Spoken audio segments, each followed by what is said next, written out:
தீபாவளினா பளிச்சுன்னு ஞாபகத்துக்கு வர்றது பட்டு, பட்டாசு, பலகாரம். பலகாரம்னா ஞாபகத்துக்கு வர்றது மந்த்ரா கடலை எண்ணெய். அபார ருசி, ஆரோக்கியமான உடல் நலம். தீபாவளி அன்னைக்கு மட்டும் இல்ல, என்னைக்குமே கிச்சன்ல இருக்க வேண்டியது மந்த்ரா கடலை எண்ணெய் தான்.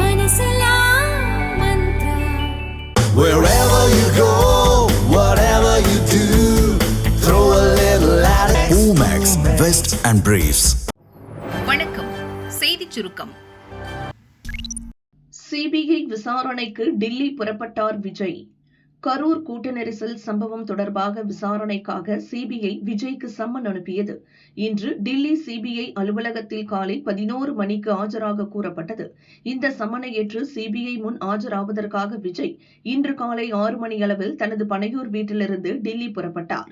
சென்னை விமான நிலையத்தில் இன்று தனி விமானத்தில் டில்லி செல்கிறார். விஜய் டில்லி செல்வதை முன்னிட்டு தவேக நிர்வாகிகள், தொண்டர்கள் மற்றும் ரசிகர்கள் டில்லி சென்றுள்ளனர். சிபிஐ அலுவலக பாதையில் கூட்டம் திரளும் என்பதால் பாதுகாப்பு பணிகள் மேற்கொள்ளப்பட்டுள்ளது. இன்று விண்ணில் பாய்கிறது PSLV C-62 ராக்கெட். ஆந்திர மாநிலம் ஸ்ரீஹரிகோட்டா சதீஷ் தவான் விண்வெளி மையத்தின் முதல் ஏவுதளத்தில் இருந்து இன்று காலை 10:17 மணிக்கு PSLV C-62 ராக்கெட் விண்ணில் ஏவப்படுகிறது. இது புத்தாண்டில் இஸ்ரோ ஏவும் முதல் ராக்கெட் ஆகும். ராக்கெட்டுடன் மத்திய அரசின் பாதுகாப்பு ஆராய்ச்சி மற்றும் மேம்பாட்டு அமைப்பின் சேவைக்காக EOSN-1 என்ற செயற்கைக்கோள் வடிவமைக்கப்பட்டுள்ளது.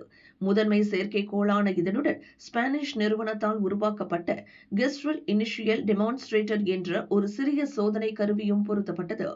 இந்தியா, மொரீஷியஸ், லம்சர்பர்க், ஐக்கிய அரபு அமீரகம், சிங்கப்பூர், ஐரோப்பா மற்றும் அமெரிக்கா முழுவதும் உள்ள நிறுவனங்கள் மற்றும் ஆராய்ச்சி நிறுவனங்களின் 17 வணிக செயற்கைக்கோள்களும் ராக்கெட்டுடன் விண்ணுக்கு ஏவப்படுகிறது.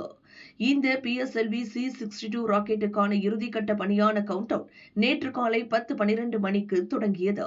ராக்கெட் மற்றும் செயற்கைக்கோள்களின் ஒருங்கிணைப்பு பணிகள் நிறைவடைந்துவிட்டன. ஏவுதலுக்கு முந்தைய சோதனைகள் நடைபெற்று வருகின்றன. ராக்கெட் மற்றும் செயற்கைக்கோளின் செயல்பாடுகளை இஸ்ரோ விஞ்ஞானிகள் தீவிரமாக கண்காணித்து வருகின்றனர். 2 நாள் பயணமாக இந்தியா வந்தார் ஜெர்மன் அதிபர். பிரதமர் மோடியின் அழைப்பின் பேரில் ஜெர்மனி அதிபர் ஃபெட்ரிக் மெர்ஸ் 2 நாள் சுற்றுப்பயணமாக இன்று அதிகாலை இந்தியா வந்தார். குஜராத் மாநிலத்தின் ஆமதாபாத்தில் உள்ள சர்தார் வல்லபாய் பட்டேல் சர்வதேச விமான நிலையத்திற்கு வந்த அவருக்கு அரசு சார்பில் வரவேற்பு அளிக்கப்பட்டது.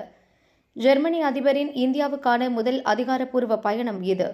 இன்று ஆமதாபாத்தில் பிரதமர் மோடி, ஜெர்மனி அதிபர் ஃபெட்ரிக் மெர்ஸ் ஆகியோர் பேச்சுவார்த்தை நடத்துகிறார்கள்.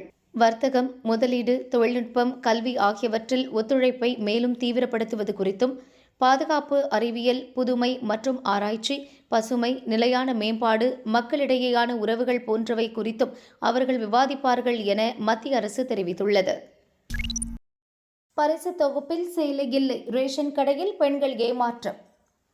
பொங்கல் பண்டிகையொட்டி 2,22,00,000 ரேஷன் கார்டுதாரர்களுக்கு 1 கிலோ பச்சரிசி, 1 கிலோ சர்க்கரை, ஒரு முழு நீள கரும்பு ரொக்க பரிசாக 3,000 ரூபாய் வழங்கப்படுகிறது. இதற்காக 7,604 கோடி ரூபாய் ஒதுக்கப்பட்டுள்ளது. பொங்கல் பரிசு தொகுப்பு வழங்கும் பணியை கடந்த 8ஆம் தேதி சென்னையில் முதல்வர் ஸ்டாலின் துவக்கி வைத்தார். பொங்கல் பண்டிகைக்கு முன் 14ஆம் தேதிக்குள் பரிசு தொகுப்பு வழங்கும் பணியை முடிக்க அரசு உத்தரவிட்டுள்ளது. இதையடுத்து ரேஷன் கார்டுதாரர்களுக்கு டோக்கன் விநியோகம் செய்யப்பட்டுள்ளது. அதன்படி ஒவ்வொரு பகுதியாக பொங்கல் பரிசு தொகுப்பு வழங்கும் பணி முழுவீச்சில் நடந்து வருகிறது. பொங்கல் பரிசு தொகுப்புடன் இலவச வேட்டி, சேலை வழங்கப்படும் என்றும் அறிவிக்கப்பட்டது. தேவையான வேட்டி, சேலைகள் தயாராக உள்ளன. அவை 5 மற்றும் 6ஆம் தேதிக்குள் ரேஷன் கடைகளுக்கு அனுப்பி வைக்கப்படும் என துறையின் அமைச்சரான காந்தியும் கூறியிருந்தார். ஆனால் பெரும்பாலான கடைகளில் கடந்த 2 நாட்களாக பொங்கல் பரிசு தொகுப்புடன் வேட்டி மட்டுமே வழங்கப்படுகிறது. சேலைகள் கையிருப்பு இல்லாததால் அவை வழங்கப்படவில்லை. பொங்கல் பரிசு தொகுப்பு பெற்றுக் கொண்டவர்களுக்கு குறுஞ்செய்தி வாயிலாக தகவல் அனுப்பப்படுகிறது. அதில் சேலை இடம்பெறவில்லை. சேலை எப்போது வழங்கப்படும் என ரேஷன் ஊழியர்களிடம் கேட்டால் உரிய பதில் இல்லை. இதனால் ரேஷன் கடைக்கு வரும் பெண்கள் பொங்கல் பரிசு தொகுப்புடன் சேலை கிடைக்காமல் ஏமாற்றத்துடன் திரும்பி செல்கின்றனர். பொங்கல் சிறப்பு பஸ் இயக்கம் 2 நாளில் 4.66 லட்சம் பேர் பயணம்.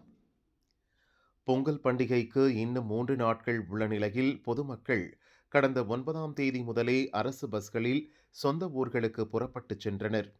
இதுகுறித்து அரசு விரைவு போக்குவரத்து கழகம் வெளியிட்ட அறிக்கையில் கூறியிருப்பதாவது: பொங்கல் பண்டிகைக்காக அரசு போக்குவரத்து கழகங்கள் சார்பில் சிறப்பு பஸ்கள் இயக்கப்படுகின்றன. கடந்த 9, 10 தேதிகளில் 5510 பஸ்கள் இயக்கப்பட்டன. அவற்றின் வாயிலாக முன்பதிவு செய்யாத 2,47,180 பயணியர் தங்களின் சொந்த ஊர்களுக்கு சென்றனர். அவர்களுடன் சென்னையிலிருந்து முன்பதிவு செய்திருந்த 2.19 லட்சம் பேரும் பயணித்துள்ளனர்.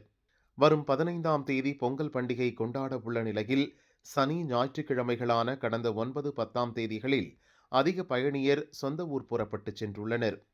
சிறப்பு பஸ்கள் இயக்கப்படுவதால் பயணியர் தங்களுக்கு வசதியான நாள், நேரத்துக்கு ஏற்ப முன்பதிவு செய்து பயணித்தால் கடைசி நேர நெரிசலை தவிர்க்கலாம் என அறிக்கையில் கூறப்பட்டுள்ளது. மாநாட்டில் கூட்டணியை அறிவிக்காத காரணம் இதுதான். பிரேமலதா கரார். தமிழக சட்டசபை தேர்தலுக்கு அதிமுக இன்னமும் கூட்டணியை இறுதி செய்ய முடியாமல் திணறி வருகிறது. அன்புமணி தலைமையிலான பாமக சமீபத்தில் கூட்டணியில் இணைந்தது. தேமுதிகவை இழுக்க முயற்சிகள் நடந்து வருகின்றன. இந்த சூழலில் தேமுதிக மாநாட்டில் கூட்டணி அறிவிப்பை வெளியிடுவதாக அதிமுக தலைமையிடம் பிரேமலதா உறுதியளித்திருந்தார். ஆனால் கூட்டணி முடிவை மாநாட்டில் பிரேமலதா அறிவிக்கவில்லை. இதுகுறித்து அவரிடம் அதிமுக தலைமை கேட்டபோது பல நிபந்தனைகளை பிரேமலதா விதித்துள்ளார். இதுகுறித்து தேமுதிக வட்டாரத்தில் கூறப்படுவதாவது: 2024 லோக்சபா தேர்தலின் போது தேமுதிகவுக்கு ஒரு ராஜ்யசபா சீட் வழங்குவதாக அதிமுக தலைமை உறுதியளித்தது. ஆனால் ஒப்புக்கொண்டபடி சீட் வழங்கவில்லை. வரும் சட்டசபை தேர்தலுக்கு முன் 6 ராஜ்யசபா எம்பிக்களை தேர்வு செய்வதற்கான தேர்தல் நடக்க வாய்ப்புள்ளது. இதில் 2 எம்பி பதவிகள் அதிமுகவுக்கு கிடைக்கும்.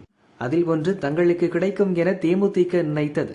ஆனால் பாமகவுக்கு ஒரு ராஜ்யசபா சீட் தருவதாக சமீபத்தில் பழனிசாமி ஒப்பந்தம் போட்டுள்ளார். மேலும் தமாக தலைவர் வாசனுக்கு மீண்டும் ராஜ்யசபா சீட் வழங்க உறுதியளிக்கப்பட்டுள்ளது. இப்படி 2 சீட்டுகளும் செல்வதை அறிந்த பிரேமலதா கடும் அதிர்ச்சியடைந்துள்ளார். தன் தம்பி சுதீஷ் அல்லது மகன் விஜயபிரபாகரனுக்கு ராஜ்யசபா சீட் வேண்டும், சட்டசபை தேர்தலில் 30 தொகுதிகள் ஒதுக்க வேண்டும் எனவும் நிபந்தனை விதித்துள்ளார். இதை ஏற்றுக்கொண்டால் மட்டுமே அதிமுகவுடன் கூட்டணி குறித்த முடிவு எடுக்கப்படும் என பிரேமலதா கராராக கூறியுள்ளார். இதுவே கடலூர் மாநாட்டில் கூட்டணி முடிவை பிரேமலதா அறிவிக்காததற்கு காரணம். இனி அதிமுக தலைமைதான் இந்த விஷயத்தில் முடிவெடுக்க வேண்டும் என அந்த வட்டாரங்கள் கூறின.